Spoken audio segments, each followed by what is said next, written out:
Alright, listen up, because what I'm about to tell you is going to detonate every single thing you thought you knew about the richest fighter in the history of the sport.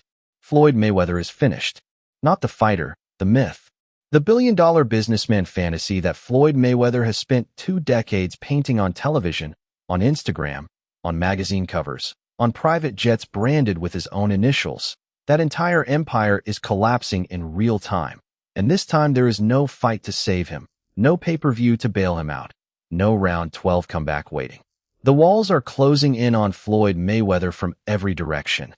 The IRS, the jewelers, the franchisees, the ex-partners, the ex-lawyers, the ex-girlfriends, the ex-friends, and the man who once flexed stacks of hundreds on camera is now, and I want you to hear this clearly, pawning off his own watches just to keep the lights on. That is not a rumor.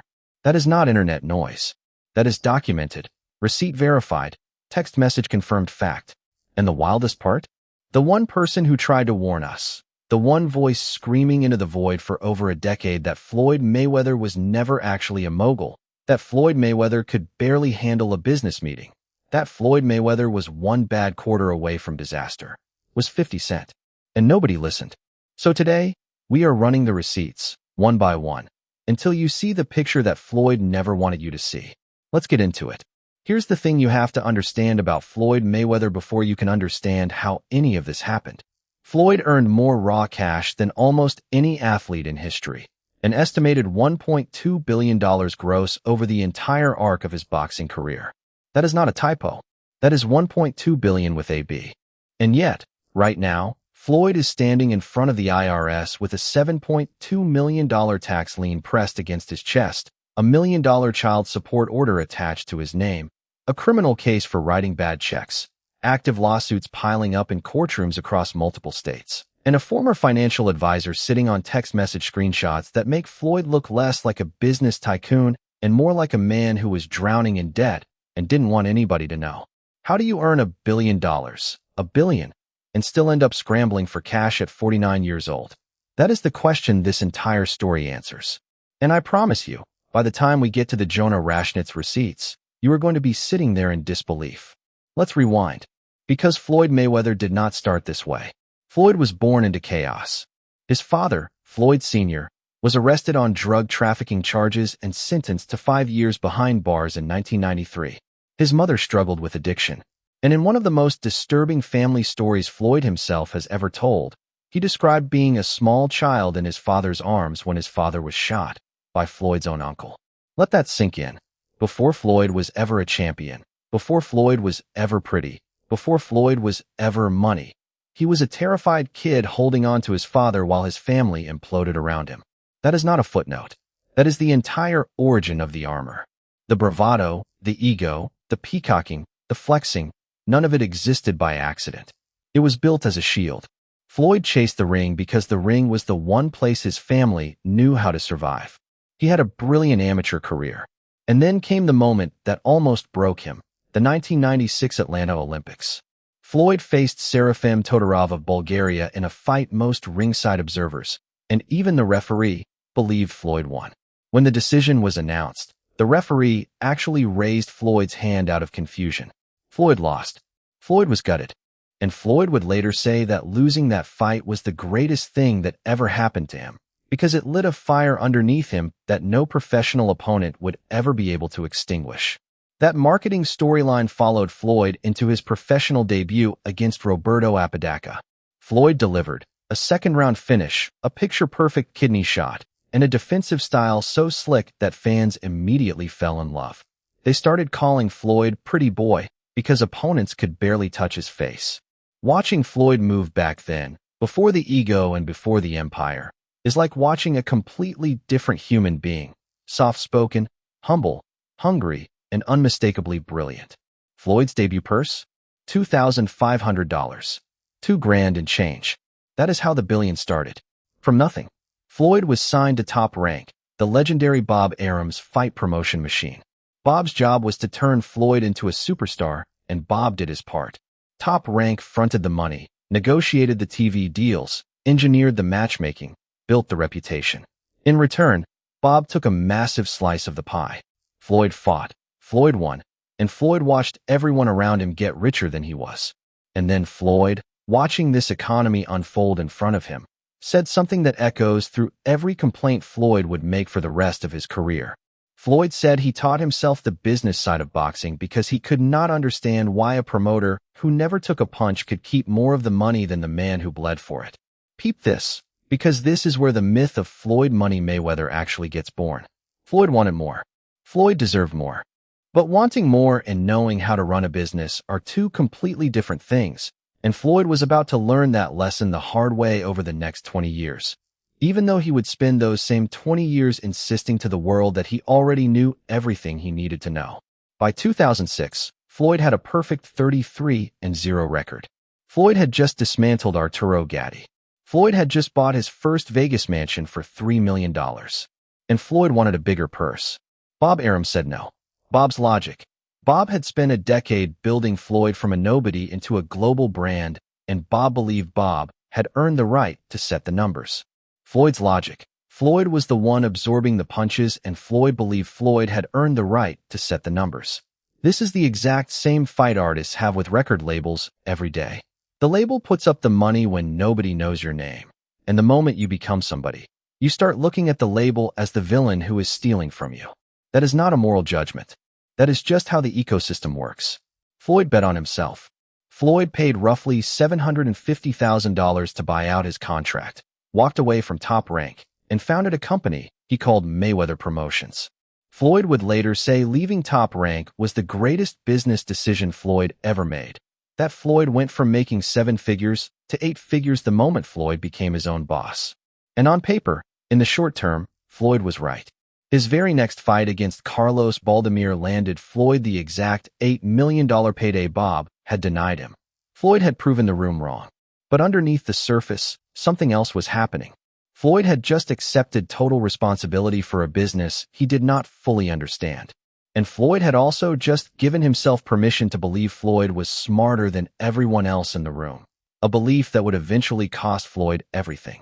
Then came Oscar. Oscar de la Hoya, the golden boy, the gentleman, the universally beloved star of American boxing. If Floyd was going to sell that fight, Floyd could not play the good guy. Floyd had to become the villain. And Floyd, who had watched enough professional wrestling to know exactly how to work a microphone, leaned all the way in. Floyd taunted Oscar. Floyd mocked Oscar. Floyd told Oscar he would beat Oscar until Oscar called Floyd pretty. Floyd walked into the ring in a sombrero and a bedazzled Mexican flag, knowing full well that Oscar's fan base was largely Mexican and that every insult would sell another ticket. It worked. The fight generated 2.4 million pay-per-view buys, the highest-grossing non-heavyweight pay-per-view event ever staged at that point. Floyd won by split decision. Floyd walked away with $25 million. Floyd was on top of the mountain. And Floyd, right there at the peak, announced his retirement. Except Floyd was not really retiring. Floyd was dodging a contractual rematch clause with Oscar. Floyd stayed retired for exactly 1 year and 1 day so Floyd could legally take a different fight instead. Honestly, genuinely brilliant maneuver. Probably the single sharpest business move Floyd has ever pulled off, and I mean that with zero sarcasm. Floyd then knocked out Ricky Hatton for another $25 million. And from that moment forward, Floyd stopped being a fighter and started being a brand. Pretty boy Floyd was dead. Floyd Money Mayweather was born. And here is where the trouble began. Quietly, invisibly, behind the flexes. Floyd started stacking cash on Instagram. Floyd started counting stacks on camera. 1, 2, 3, 4, 5, 6, 7, 8, 9, 10. $1 million. Right there. Floyd knew how to count. But Floyd apparently did not know how to save for the IRS. Because Floyd paid $15.5 million in back taxes covering 2001 and 2003 through 2007, and Floyd only paid it after the IRS filed liens against him. Read that sentence again. Floyd did not pay the IRS. The IRS came to Floyd. Floyd only settled after they moved on him. And that pattern, that specific pattern of Floyd deferring, dodging, delaying, and only paying when someone brought receipts to the door, is the entire operating system of Floyd's financial life. Every chapter that follows is a variation of that one script. In 2009, before the Juan Manuel Marquez fight, The IRS sent Nevada boxing regulators a levy notice ordering that $5.6 million in unpaid taxes be pulled directly from Floyd's $10 million purse. Floyd agreed. What else was Floyd going to do? By 2010, another $7.2 million tax bill was on the board. Floyd's tax attorney at the time floated a wild explanation to reporters that Floyd was strategically deferring his tax payments because Floyd was allegedly earning a higher return on his investments than the IRS was charging in interest, and therefore Floyd was actually profiting off not paying his taxes. Now on paper, that logic can work. Some ultra-wealthy investors do defer taxes intentionally to arbitrage yield spreads. But there is one enormous problem with that theory when it comes to Floyd. Floyd has never, not once, provided a single credible piece of evidence that Floyd is actually generating those returns. Every time Floyd is asked what he invests in, Floyd defaults to the same 7-word phrase. Floyd says Floyd made very, very smart investments. That is not a portfolio. That is a mantra. Here is the receipt on that. Look at Floyd's actual documented spending. Floyd bought a customized Gulfstream G650 for over $50 million. Floyd bought a second smaller jet just so his entourage could tail him. Floyd bought an $18 million Jacob & Company watch encrusted with 260 carats of emerald-cut diamonds. Floyd bought Bugattis, Ferraris, Lamborghinis, and a $10 million Vegas mansion Floyd nicknamed the Big Boy Mansion. Every single one of those assets loses value the second Floyd walks past them. That is not a hedge fund. That is a museum of depreciation. And Floyd knows it. Floyd has to know it. Meanwhile, and this is where the story detonates, Floyd was drifting closer and closer to a man named 50 Cent. In 2011, Floyd and 50 announced a joint film company called Mayweather Productions, built on top of 50's Cheetah Vision Films infrastructure. Their first project was going to be an action movie called Tomorrow Today, allegedly tied to a $200 million distribution deal with Lionsgate. Floyd and 50 launched TMT, the Money Team, as a joint boxing promotion venture. They were on magazine covers together. They were on red carpets together. They were, in every visible way, best friends and business partners. And then Floyd went to jail. In 2010, Floyd had been hit with domestic violence charges related to an assault on the mother of some of his children, Josie Harris. Floyd took a plea and served 90 days. And that 90 days was the beginning of the end of the Floyd and 50 partnership. Because while Floyd was locked up, 50 tried to actually build the empire Floyd had been selling. And 50 discovered something ugly. 50 discovered there was no empire to build. Here is 50 in his own words, effectively, because I am paraphrasing carefully, so I do not quote him directly. When 50 sat down to activate Mayweather Promotions on Floyd's behalf, 50 realized the company was not properly licensed as a boxing promoter in Nevada. Floyd, technically, was a Golden Boy Promotions fighter. Golden Boy did the venue booking, the athletic commission paperwork, the pay-per-view distribution, the sponsorships, the ticketing, everything. Floyd showed up and fought. Mayweather Promotions was a co-branded name on the flyer, not the operational spine of the events. And when 50 went to formally build out TMT, sign fighters, incorporate the entity, and set up actual bouts, 50 fronted his own money to make it happen. Then Floyd came home from jail. And when 50 asked Floyd for Floyd's half of the roughly $2,050 had already invested, Floyd looked 50 in the face and pretended Floyd had never asked 50 to do any of it. That is 50's version of the story, and 50 has repeated it consistently for over a decade. That is when 50 started publicly saying what nobody in the boxing world wanted to hear. That Floyd could not really read business paperwork. That Floyd allegedly could not fully read at all. That Floyd's Instagram was run by staff. That Floyd's Twitter was run by staff. That everyone around Floyd was codependent on Floyd, and Floyd was codependent on them. 50 said Floyd was trapped in a loop. Fight, earn, spend, fight again to earn back what he just spent. 50 predicted, over a decade ago, that Floyd would end up exactly where Floyd is standing right now. Then came the Harry Potter challenge. During the viral ALS Ice Bucket Challenge era, 50 publicly dared Floyd to read one full page of a Harry Potter book on camera in exchange for $750,000 to a charity of Floyd's choice. Then 50 amended the challenge because 50 said Floyd probably couldn't handle the words in Harry Potter, so 50 offered Cat in the Hat instead. Floyd never accepted. Floyd fired back with a photograph of a $72 million check. Floyd's response, translated, was, "I do not need to read. I earn more in one night than you earn in a year." And to be fair, financially, Floyd was right. But 50's point was not really about literacy. 50's point was about comprehension. And that distinction is now, in 2026, showing up on every single legal document Floyd is buried in. Watch this closely, because everything Floyd has done in the last decade has followed the same choreography. Big fight announced. Big fight promoted. Big fight sells. Big check clears. Big spending spree follows. Big bill arrives. Big lawsuit follows. Big check clears again to make the last bill go away. Rinse. Repeat. Fight. Spend. Sue. Settle. Fight. Spend. Sue. Settle. It has been the same loop for 20 years, and the loop only works as long as Floyd can keep landing multi-million-dollar paydays. And Floyd cannot land those anymore. That is the entire story. Look at 2015. Floyd finally fought Manny Pacquiao. The buildup was arguably bigger than Oscar. Manny walked in with 57 wins, 5 losses, 2 draws, and 38 knockouts.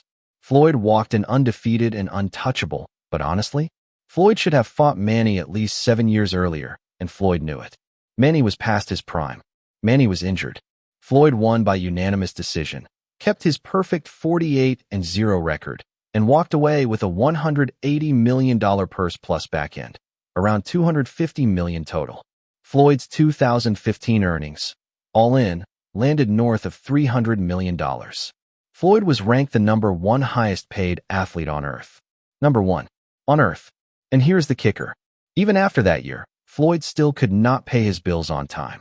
A jeweler filed suit against Floyd claiming Floyd had bought a $3 million diamond necklace in September of 2015, put $1 million down, made 6 additional $100,000 payments, and then stopped paying, leaving a $1.4 million balance. Then ESPN reported a federal tax lien showing Floyd owed the IRS $22.2 million for the 2015 tax year alone. Floyd asked the IRS to let him pay over time. When that did not work, Floyd went to the U.S. tax court and asked for more time, arguing, in writing, that Floyd had substantial assets but no available cash. Read that again. Floyd, after a $300 million year, told a court Floyd did not have the liquid cash to pay his tax bill. Floyd's petition literally stated Floyd had a major liquidity event coming up to pay the taxes. That major liquidity event, the Conor McGregor exhibition. Floyd was quite literally scheduling fights to pay the tax man. That is not a business empire. That is a hostage negotiation. The Conor fight went down in 2017. Floyd, then 40 years old and retired, versus Conor McGregor, a UFC fighter with 0 professional boxing matches. Real fight fans knew what it was from day one, a cash grab. The build-up tour was chaotic, awkward, overscripted, and unforgettable. For 0.3 million pay-per-view buys, $600 million in revenue. Floyd walked away with around $300 million more. That was Floyd's last real professional bout. And without the promise of another mega payday down the road, Floyd was now, mathematically, on the clock. Now here is where Floyd's business decisions veer off a cliff. Floyd promoted a cryptocurrency token called Centratech in the ICO boom. The founders of Centratech had fabricated business relationships with Visa and MasterCard, raised millions from investors, and were eventually charged with fraud. Floyd was not accused of helping build the scheme, but Floyd did pay $100,000 in SEC fines for promoting it without disclosing his payment. If Floyd is a genius investor, why is Floyd's name on the promotional trail of a fraudulent token? Then, in 2021, Floyd promoted a token called Ethereum Max, EMAX, during the build-up to his Logan Paul exhibition.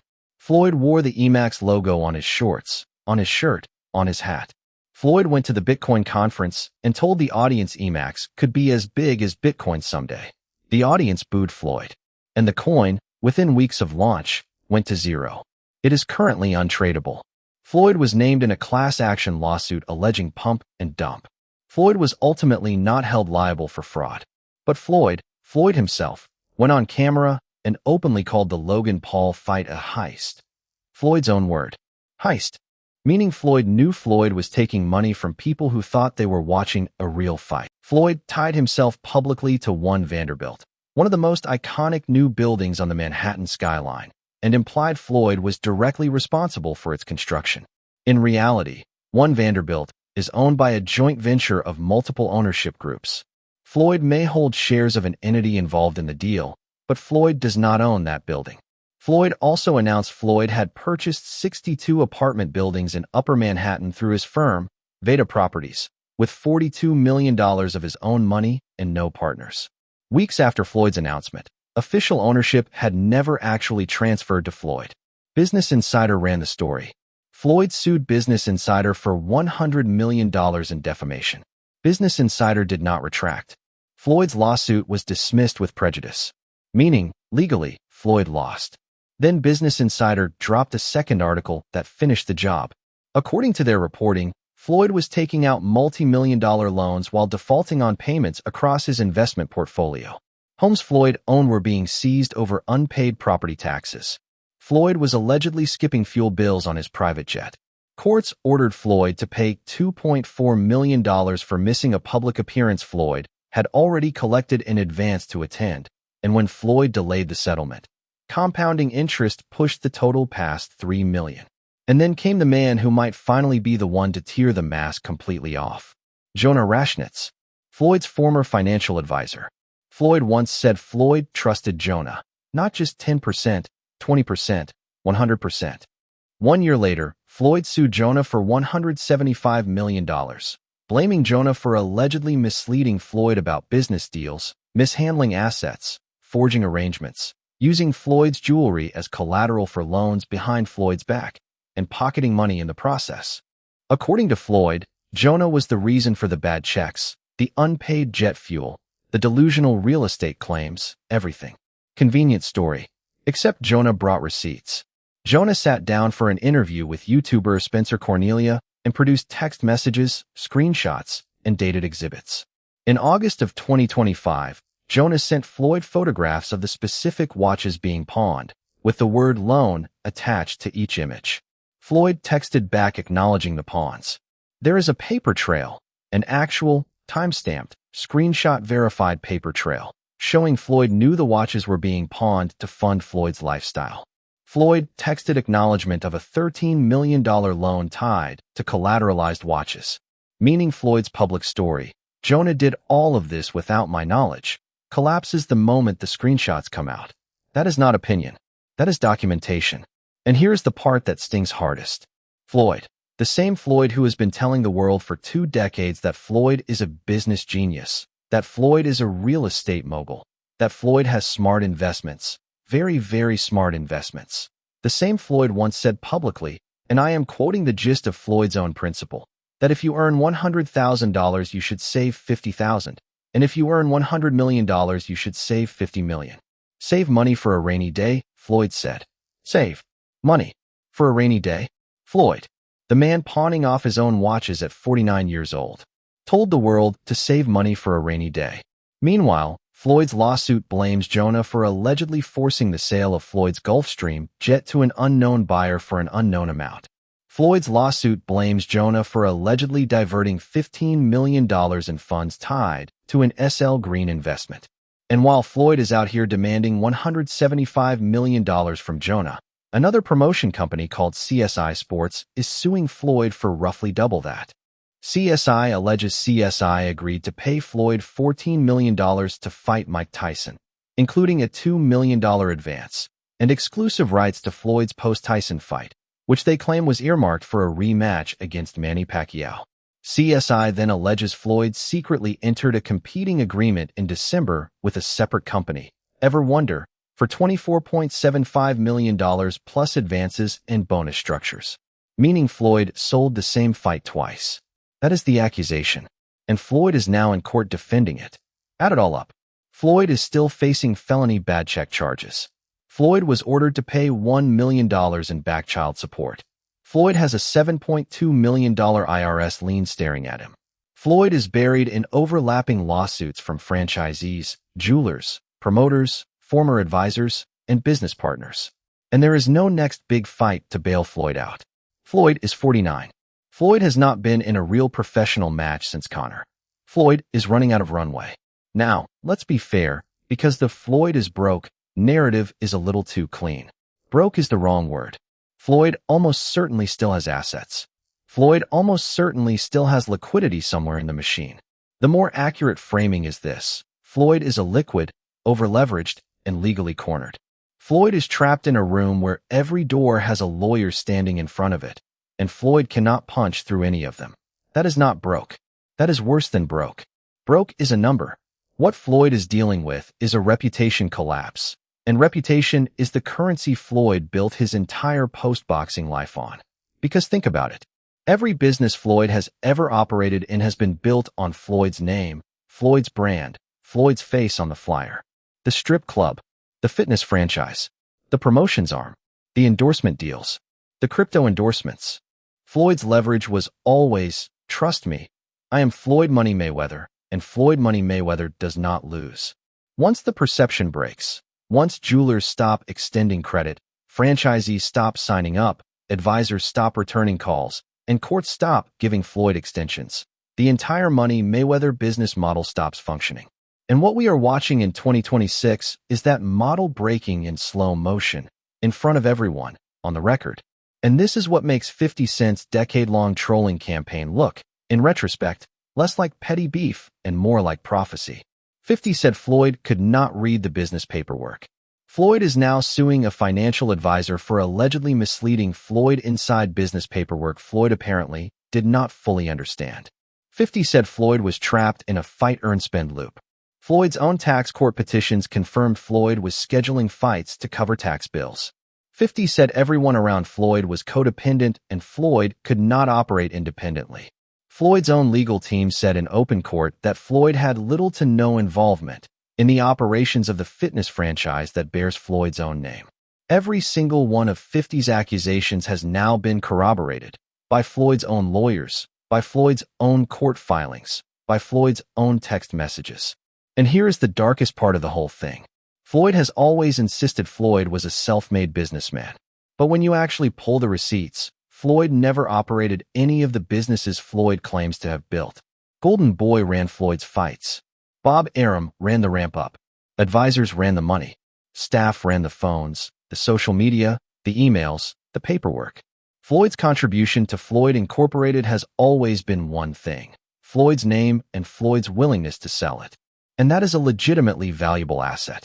Nobody is denying Floyd's name was worth hundreds of millions of dollars. The problem is Floyd sold that asset while telling everyone Floyd was also the operator, the architect, the CEO, the visionary. And that story is now, in courtroom after courtroom, publicly falling apart. If Floyd was truly as rich as Floyd claims to be, Floyd would not be pawning watches. Floyd would not be dodging jet fuel invoices. Floyd would not be double-selling fights. Floyd would not be missing child support. Floyd would not be losing defamation lawsuits Floyd himself filed. Floyd would not be scrambling. Floyd would be sipping. Floyd would be at peace. Floyd would be enjoying the fruit of a billion-dollar career the way Floyd told us for 20 years Floyd would. Instead, Floyd is standing in a hallway of open cases, staring at a phone that does not ring the way it used to, and hoping the next comeback tour, the Tyson bout, the Pacquiao rerun, the exhibition circuit, clears just enough cash to keep the machine breathing for another quarter. That is not a legacy. That is an addiction. And here is the closing thought, because I want you to sit with this.